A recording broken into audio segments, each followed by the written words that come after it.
Hola, hola. El siguiente video se va a hacer como una especie de exposición que se hizo para el curso de apreciación del arte 2 del programa académico de la Escuela Casa del Artista Olga Espinac Fernández, que es un programa del Museo de Arte Costarricense y el Ministerio de Cultura y Juventud.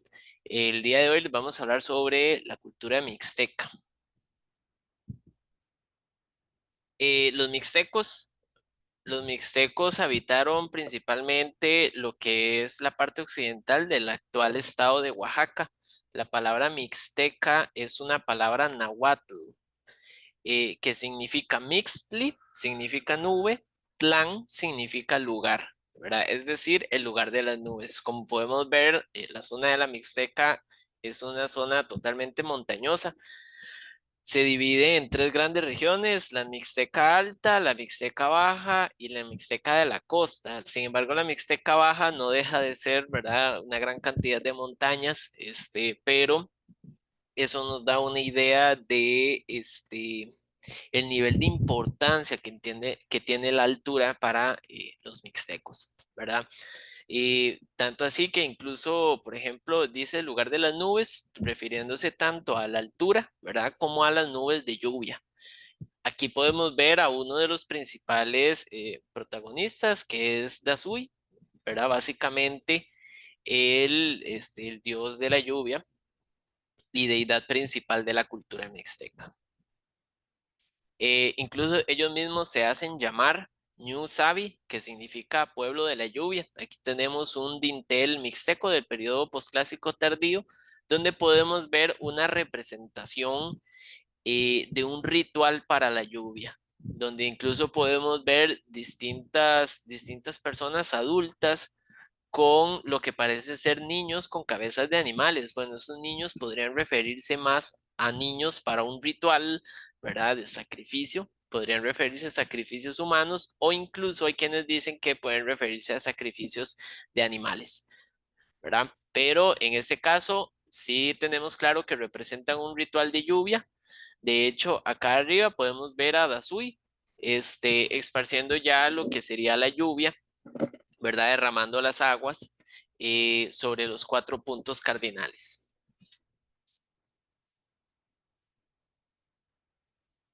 Tenemos una frase de don Alfonso Caso.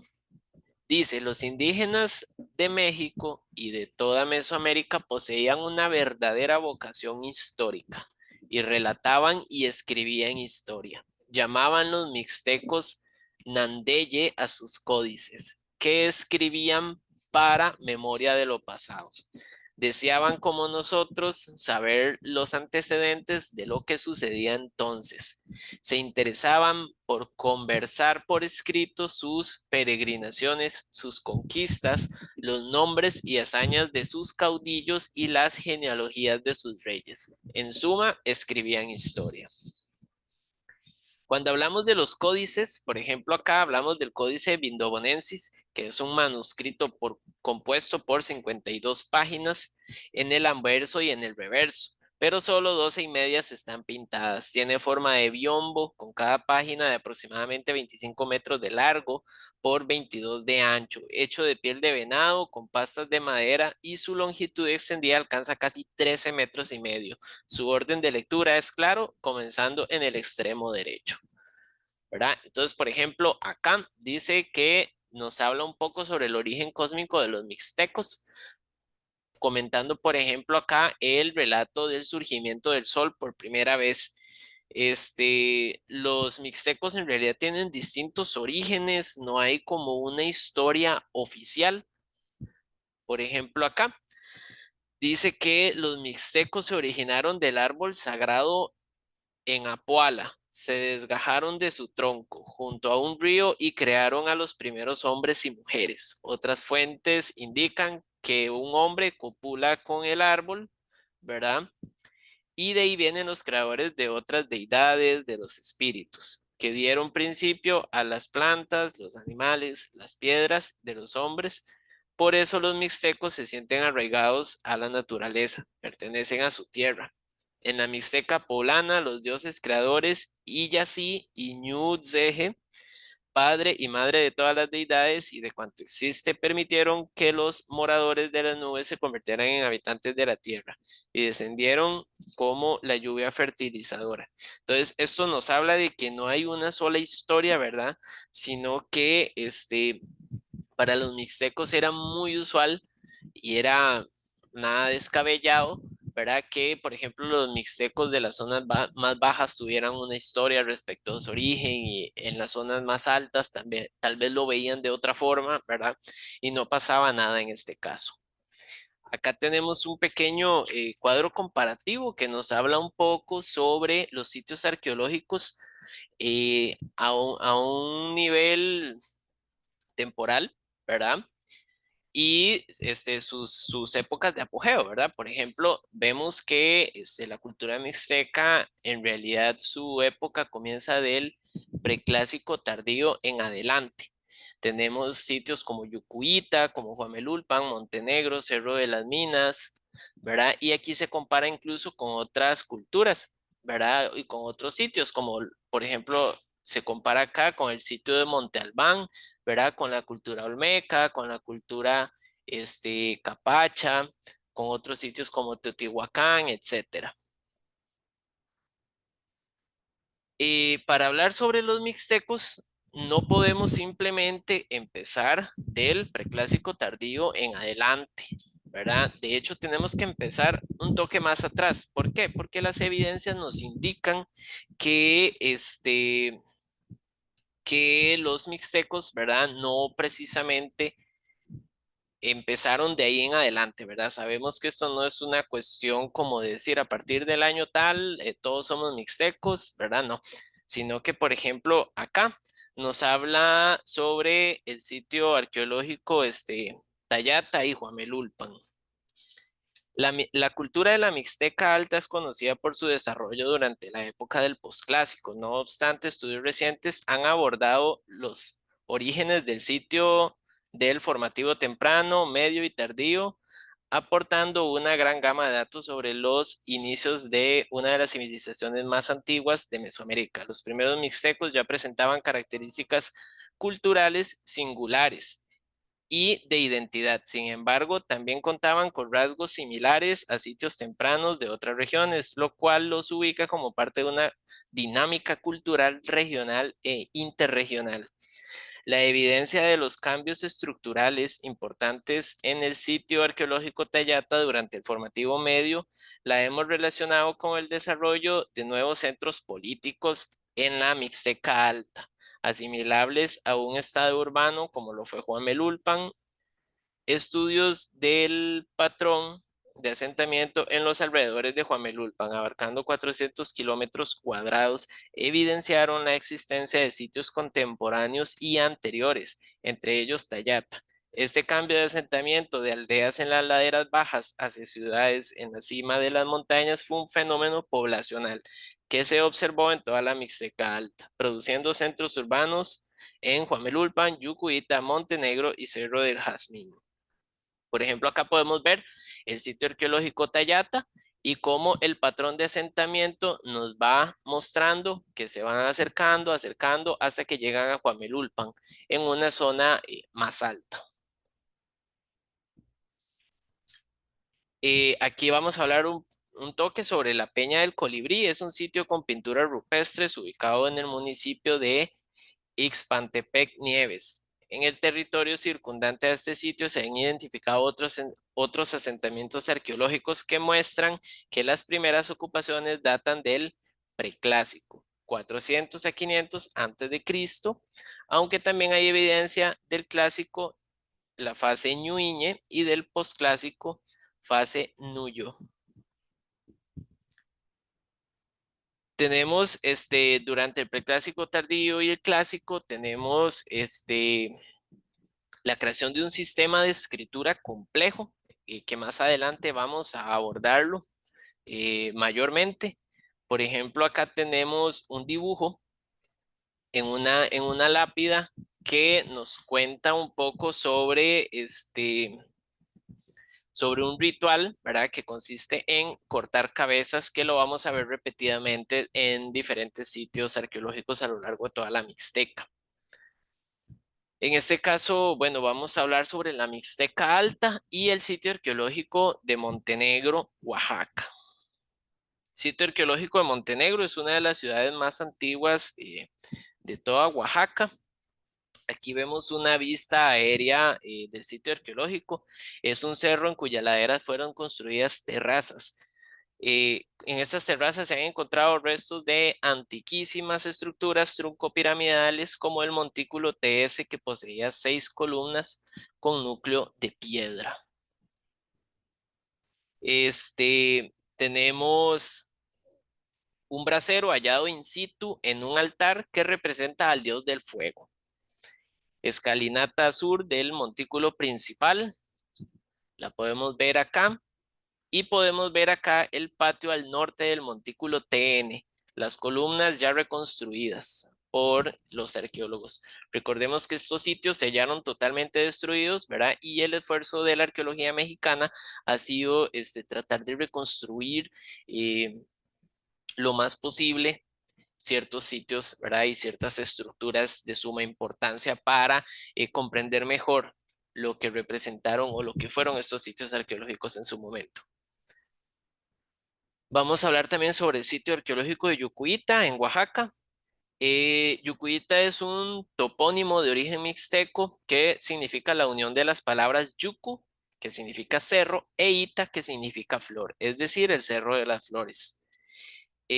Su época de apogeo fue del siglo XV al siglo XV antes de Cristo, perdón, 14 antes de Cristo, al siglo IX después de Cristo. Ubicada en la Sierra Mixteca, destacan dos conjuntos de edificios grandes. Uno es un complejo residencial que por su tamaño y ubicación se cree debió haber sido habitadas por familias líderes, que es en este caso el sitio arqueológico de Yucuita, ¿verdad? Que lo que vemos acá es como una forma cuadrada. Desde lo alto se puede ver. Estas imágenes son tomadas por Google Maps, así que ustedes la pueden revisar allá en sus casas. Acá tenemos también otros rasgos, ¿verdad? Debajo de donde dice zona arqueológica de Yucuita, por ejemplo.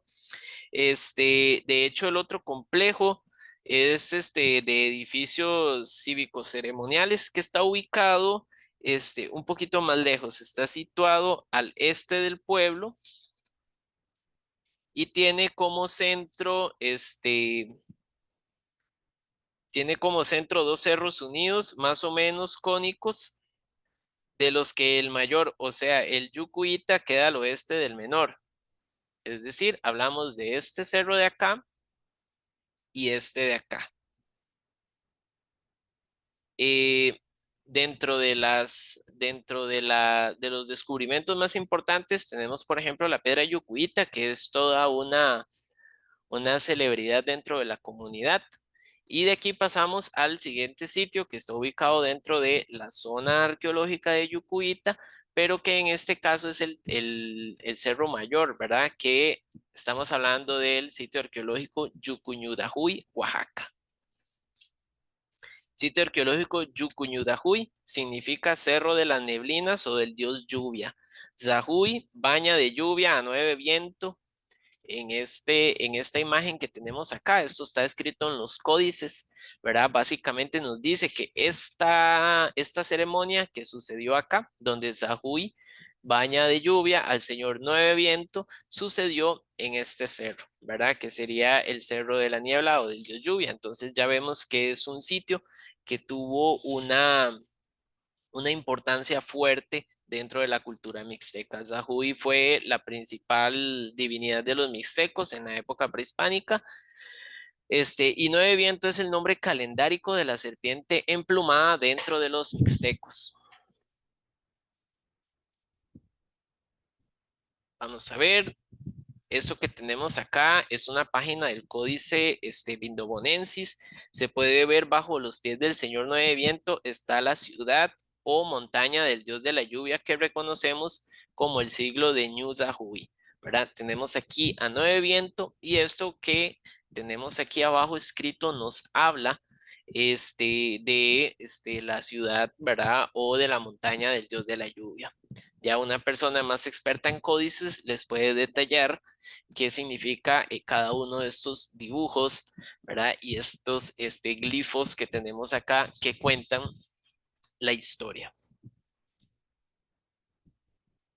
Acá tenemos una vista aérea del sitio arqueológico.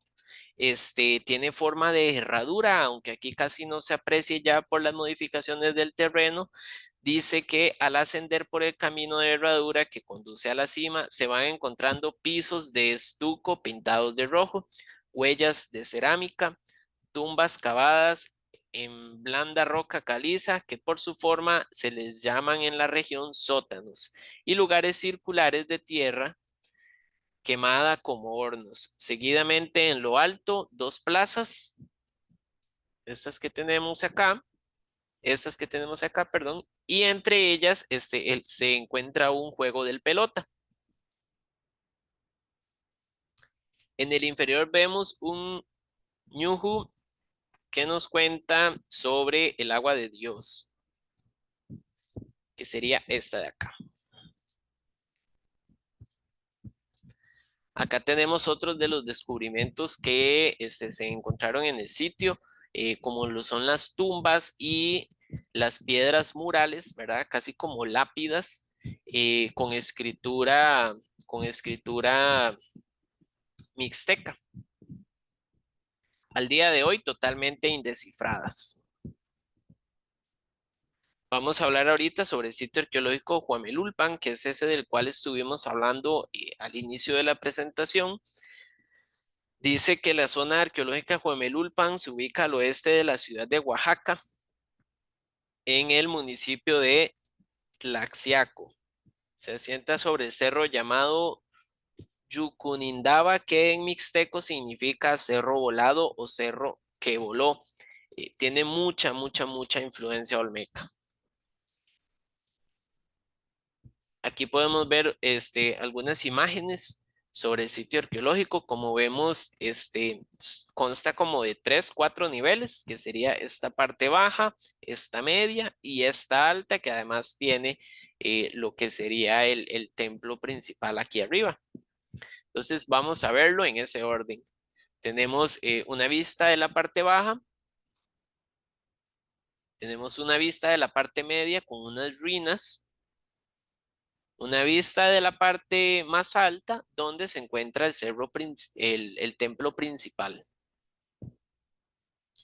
Tenemos acá algunas de las esculturas, ¿verdad? Halladas en el sitio. Por ejemplo, tenemos aquí las urnas de Dasui en cerámica. Se sabe que es Dasui por el glifo que tiene aquí en la cabeza. Y otras esculturas de Dasui, pero ya un toque de influencia más olmeca, como podemos verlo acá. La comunidad de Huamelulpan tiene un pequeño museo comunitario donde nos cuentan muchísimo más sobre la zona arqueológica del municipio de Huamelulpan, ¿verdad? Por ejemplo, acá nos cuenta, aquí en este punto, por ejemplo, acá tenemos que el sitio principal de Huamelulpan, ese que vimos ahorita, está acá. Mientras que acá, más lejos, está la cantera de donde se sacaron las piedras para elaborar el sitio arqueológico, ¿verdad? En cuestión. Y tenemos, por ejemplo, que acá, totalmente lejos de donde se extrae la materia prima, en el Cerro Yuculeso es donde se trabajaban las piedras para ya llevarlas a la construcción. Entonces ya vemos, ¿verdad? Que es toda una cuestión muy organizada, muy específica y compleja para la elaboración de un solo lugar, ¿verdad? Es decir, eran sociedades bastante complejas. Acá tenemos algunas imágenes sobre el sistema de escritura que se desarrolló en estas zonas de la Mixteca, ¿verdad? Es un sistema de escritura llamado Ñuñe y existió principalmente en la Mixteca Baja, pero también se encuentra en muchas partes de la Mixteca Alta. pronto vamos a profundizar un toque más sobre eso. Dice que las piedras grabadas en el estilo Ñuñe muestran a los gobernantes identificados por glifos que dan sus nombres calendáricos y los lugares que conquistaron, identificados por glifos topomínicos. Acá tenemos algunos ejemplos de unas piedras que se han hallado en Huamelulpan y vemos que no es muy difícil entender al menos sus nombres calendáricos. Por ejemplo, acá tenemos que dice 13 búho. ¿Cómo sé yo que aquí dice 13 búho? Bueno, el glifo del búho, ¿verdad? Eso que ven acá es un búho. Y aquí abajo tenemos el número 13 escrito a la forma de ellos. En este caso, estas dos barritas de acá representan un 5 cada una de ellas y estas tres representan unidades, ¿verdad? Entonces, 5 más 5 son 10, más 3 son 13. Por ejemplo, acá tenemos un 5, en este caso un poquito más detallado con estas barritas de acá, ¿verdad? Pero que no cambia su significado. En este caso no cambia su significado. Entonces, por ejemplo, tenemos el número 5, 4 unidades, que significa ya 5 más 4, 9. Y tenemos el glifo del maíz, ¿verdad? Entonces tenemos que es 9 maíz, 13 mono, 13 búho. Aquí vemos otros como venado, 9 jaguar, 5 muerte, 6 agua, entre otros. Vamos a hablar ahora sobre la Mixteca Baja, el sitio arqueológico Cerro de las Minas. Mucho o poco de lo que se sabe de esta región mixteca proviene de descubrimientos en este sitio, especialmente descubrimientos relacionados con el sistema de escritura con glifos mixtecos. Acá tenemos una vista aérea sobre el sitio arqueológico en cuestión y una vista reconstruida de lo que sería al menos el montículo principal. Esta parte que vemos por acá. Dice, el centro del sitio está dominado por tres montículos que miden unos 8 metros de alto y 40 de diámetro. Estos forman una línea a través del centro y tiene una plataforma grande construida entre ellos. Se extiende por un total de unos 180 metros. Además existe una cancha de juego de pelota que mide 60 metros de largo y 15 metros de ancho. Se construyeron terrazas en los lados del cerro para crear más espacios planos para un mercado, el palacio y algunas áreas residenciales. Acá tenemos algunas esculturas cerámicas halladas en el sitio arqueológico en cuestión. Tenemos una cerámica del dios del fuego que fue extraído de la famosa tumba 5, esta que tenemos acá. Una, una urna, nada más tiene ese nombre de una persona, parece como una persona mayor. Y por ejemplo acá tenemos una urna del dios viejo, esta que tenemos de este lado. Y la mayor parte de la escritura en ñuñe fue encontrado en tumbas, en lápidas. Este tipo de escritura contiene un glifo central, usualmente el nombre del muerto acompañado por fechas. Ahora vamos a hablar del periodo clásico al posclásico. En el posclásico temprano se desarrollaron los reinos mixtecos junto con los códices que relatan acontecimientos históricos y estos comienzan en el año 942 después de Cristo. En la Mixteca Alta, el famoso héroe mixteco, el señor Ocho Venado Tilantongo, que es este señor que tenemos acá. Podemos entender también su nombre desde el estilo de escritura de los códices, de la misma forma como lo hicimos anteriormente. Por ejemplo, acá tenemos un dibujito de un venado, aquí arriba, y podemos contar 8 unidades, ¿verdad? Y eso nos da el nombre calendárico 8 venado y garra de jaguar, que ya era su nombre regular, por así decirlo, su nombre de pila. Acá tenemos algunos glifos que vienen a representar los diferentes imperios o centros sociopolíticos importantes de la zona, ¿verdad? Por ejemplo, acá tenemos la Mixteca Alta, tenemos el Glifo de Tilantongo, Tlaxiaco, entre otros, ¿verdad? Y tenemos también en la Mixteca Baja y en la Mixteca de la Costa, como lo es el caso de Tututepec, que vamos a ver que tiene mucha influencia en esta historia que vamos a contar más adelante. Acá tenemos algunas esculturas, por ejemplo, complejas de la civilización mixteca, como lo es esta cerámica del Ñu Sabi. Se encontró en el istmo de Tehuantepec, que no tiene nada que ver con la zona mixteca, ¿verdad? Pero que durante un periodo de la historia los mixtecos se expandieron más allá de su zona, ¿verdad? Llegando a habitar incluso sitios como lo fue Monte Albán.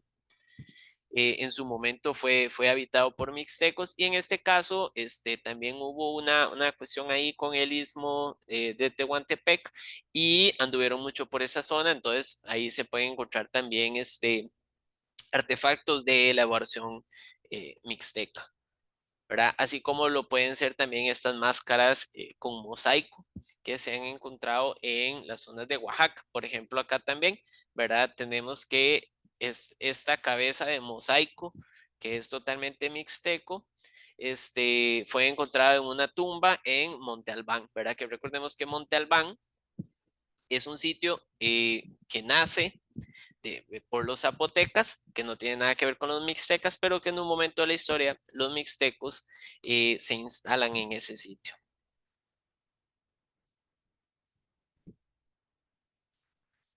Acá tenemos un mosaico de teselas de turquesa y figuras diminutas de tipo códice que representan una guerra que ganaron los mixtecos a los ñuju, que son seres subterráneos según la mitología mixteca. Dicha obra es originaria de la cueva Cheve que se localiza en Concepción de Pápalo, Cuicatlán, Oaxaca. Ahora vamos a hablar un poco sobre la historia de Ocho Venado y Tilantongo. Se identifica y considera el sitio arqueológico de Tilantongo, digo, el sitio arqueológico de Montenegro como el mítico lugar llamado Tilantongo, mencionado múltiples veces en los códices mixtecos, aunque incluso el estudio, debido a severas contradicciones entre los códices y la dificultad de traducir el material, su ubicación es considerada la misma del sitio arqueológico Montenegro, ya que se construye en el cerro conocido como Cerro de la Cigarra. Es decir, dentro de los códices, perdón, se representa a Tilantongo sobre un cerro que se le conoce como Cerro de la Cigarra. Para saber cuál cerro es ese de todos los cerros de la Mixteca es bastante complicado, ¿verdad? En este caso, vemos que este cerro se abre y sale un insecto de él, ¿verdad? Lo pueden ver aquí en este dibujo, lo pueden ver aquí en este otro dibujo y lo pueden ver aquí en este otro dibujo, ¿verdad? Unos arqueólogos en un estudio relatan cómo han ido descartando opciones, ¿verdad? De un sitio, un cerro, otro cerro, hasta que llegan finalmente a este cerro que por los habitantes de la zona se le conoce como Cerro de la Cigarra. Ocho Venado Garra de Jaguar, que es este señor que tenemos acá, es el más reconocido de todos los señores de Tilantongo. Ocho Venado nace en Tilantongo, Oaxaca, en el año 1063. Sus padres fueron la señora Onceagua y Cinco Lagarto, sumo sacerdote de Tilantongo. Podemos ver al señor Ocho Venado, ejerciendo hazañas de invasión a pueblos y conquistas desde los 8 años, junto con su medio hermano, que es este de acá, que se conoce como 12 Movimiento, ¿verdad? Acá, por ejemplo, tenemos una imagen donde al señor Ocho Venados se le está haciendo una perforación, que es como todo un sistema, digo, una cuestión de iniciación, un rito de iniciación, perdón, para convertirlo como en sumo rey, por así decirlo. Con solo 19 años, ya se le conoce como rey de Tututepec, un importante reino que se ubica en la actual costa de Oaxaca. Desde allí, durante más de una década, lanzaría grandes guerras de conquista hacia la región de los valles centrales de Oaxaca y en 1097 aprovecha la coyuntura política de Tilantongo y con la ayuda de un grupo tolteca realiza la conquista de este gran territorio. Y con esa victoria comenzó un programa expansionista que llevaría a Ocho Venado Garra de Jaguar y a su socio tolteca a numerosas victorias en diversas zonas de Oaxaca. ¿Verdad? Aquí podemos ver, por ejemplo, los famosos señores, perdón, los famosos señores de Tilantongo y Ocho Venado, ¿verdad? Es en este caso como el más famoso, el más conocido, el más todo de todos los señores de Tilantongo. Este es su socio, ¿verdad? El señor Cuatro Jaguar, este, Ocho Venado fue el único rey mixteco que unió reinos de las tres áreas mixtecas. Se alcanzaron un total de 94 señoríos conquistados a lo largo de la Mixteca. Dice que en 1115 Cuatro Vientos lideró una alianza entre diferentes reinos mixtecos contra Ocho Venado, quien fue hecho prisionero y sacrificado por Cuatro Vientos, su propio sobrino y cuñado, por recuperar el bulto de Xiepe, que pertenecía a su familia. El bulto de Xiepe es este bultico que ustedes ven acá, que, digamos, para Ocho Venado llegar a conquistar Tilantongo tenía que tener ciertos artefactos bajo su dominio. Entre esos estaba esta perforación, ¿verdad? Que se le hacía solo a las personas que iban, o sea, esa perforación es lo que lo legitima a él, además del bulto de Xiepe, como heredero del reinado en Tilantongo. Eso, entre otros artefactos que él tenía que conseguir, que ya eso tendrían que investigar los códices de manera más extensa para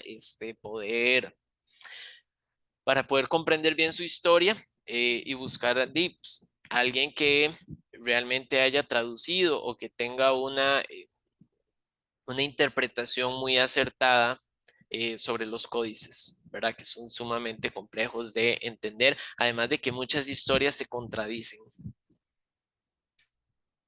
Acá tenemos un mapa de los límites del imperio de Tututepec, que básicamente era lo que tenía el señor Ocho Venado a su mando.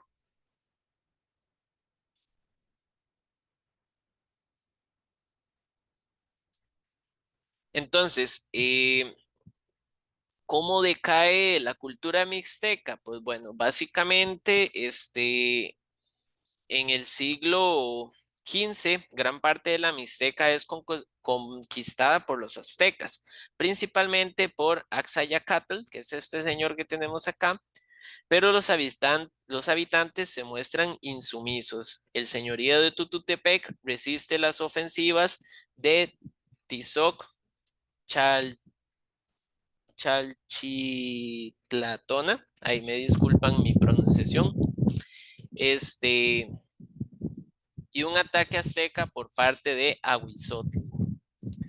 Básicamente, un programa como de expansión por parte de los aztecas estaban atacando varios de los señoríos del imperio mixteco, ¿verdad? Y sin el señor Ocho Venado, Garra de Jaguar, que les hiciera frente, pues era un territorio político totalmente inestable.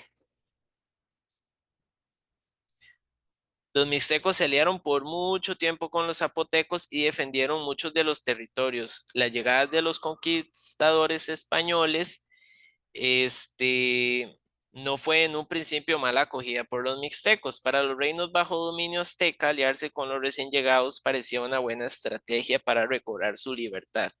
Así muchos se declararon de manera voluntaria como vasallos de Castilla y gracias a eso conservaron algunos privilegios. Los que no quisieron aliarse con los españoles fueron derrotados militarmente sin demasiada dificultad. Sin embargo, los españoles comenzaron, a obligar a los mixtecos a abandonar sus costumbres y creencias. Después, como consecuencia de las reducciones, muchas localidades desaparecieron y sus habitantes fueron reubicados en la actualidad, ¿verdad? Hasta que finalmente en 1522 Pedro de Alvarado conquista Tututepec, el último reino, por así decirlo, de el imperio mixteco que no estaba bajo dominio azteca, finalmente cae y queda bajo dominio español. Y ese es el fin de la cultura mixteca.